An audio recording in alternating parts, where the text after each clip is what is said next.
I'd like to talk today about intelligence testing. Intelligence testing is one of the crowning achievements of psychology.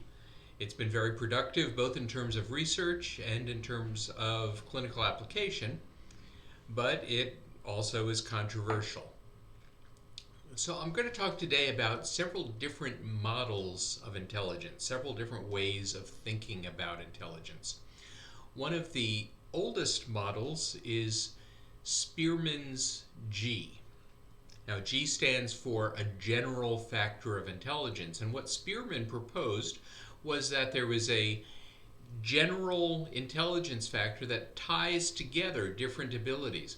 For instance, someone with a strong vocabulary also tends to have strong mechanical and visual motor type skills. Well, those are very different abilities. The ability to do mechanical tasks and the ability to define words, those seem fairly unrelated, but they tend to be correlated. And Spearman said this is because there's a general factor of intelligence that ties together these disparate abilities.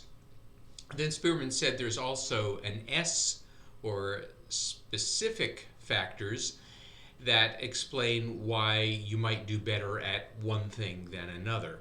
So there's a general factor, and then there are specific abilities on top of that general factor.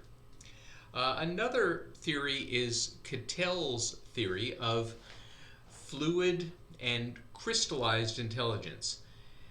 Now, in Cattell's definition, fluid intelligence refers to abstract reasoning, adapting to new situations, and novel problem solving. So this is a type of intelligence.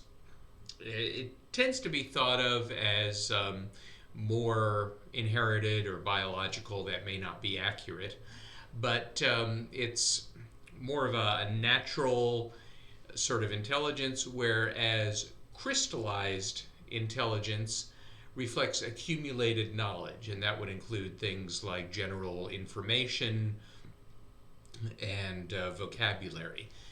Crystallized knowledge tends to be the things that you learn in school and tends to improve with more education. Now, another theory of intelligence is found in the Wechsler intelligence scales. These tests, and they're the most commonly used intelligence tests, or at least individually administered intelligence tests, these tests have verbal subtests. They measure verbal intelligence and nonverbal intelligence. So that's a good way to divide intelligent behavior. There's verbal intelligence, the kind that requires words, verbal reasoning, and then nonverbal intelligence, the kind that you do without any words. Nonverbal intelligence tends to be thought of as more culture fair, since it doesn't involve language, but again, that's a controversial supposition, because different cultures emphasize different things, even non-verbally. And then there's a third Wechsler factor that's found on Wechsler intelligence tests, which measures attention, concentration, and processing speed. That particular factor tends to be lower in individuals with an attention deficit disorder, as you might expect. Now, one more theory is Luria's theory of intelligence. Luria broke down intelligence into simultaneous and sequential processing.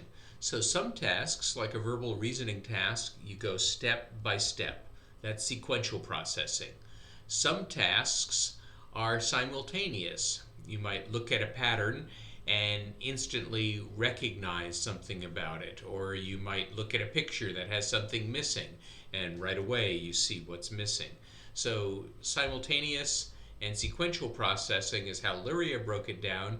You see that breakdown in the Kaufman intelligence scales.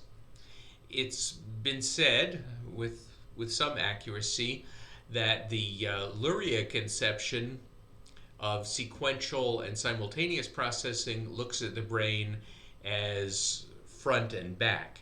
The back of your brain is where your occipital lobes are. That's where you do visual processing. The frontal lobes are where you do sequential processing and sequential reasoning.